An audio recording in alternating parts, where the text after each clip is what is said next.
bisan mo ako bayaan,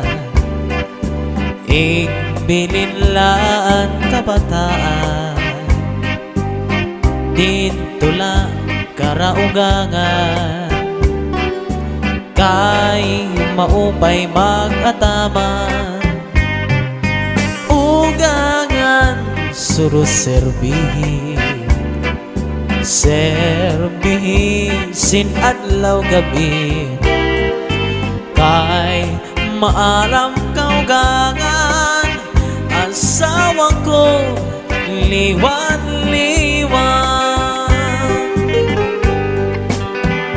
Ayaw pang takot san mga buling-buling, nga si ako naglilimbong sa